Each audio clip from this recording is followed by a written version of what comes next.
সমস্যা নেই।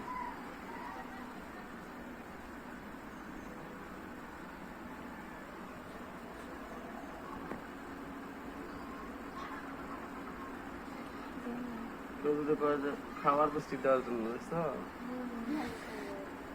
সকাল সকাল মেকআপ স্টার্ট হয়ে গেছে। এই যে আমাদের মেকআপ আর্টিস্ট আঙ্কেল সুন্দর করে সাজিয়ে দিচ্ছে। তো আপনার অনুভূতি কি? আমার অনুভূতি সাজুগুজু সকাল সকাল। আচ্ছা, এই যে স্নেহা, তোর সেজে কেমন লাগছে আঙ্কেলের কাছ থেকে? ভালো। আসলেও আঙ্কেল অনেক সুন্দর করে সাজাতে পারেন, আর সবাইকে, আমাদের সবাইকে খুবই আঙ্কেল ভালোবাসেন, সুন্দর করে সাজিয়ে দেন। লিপস্টিক দিয়ে দিচ্ছি।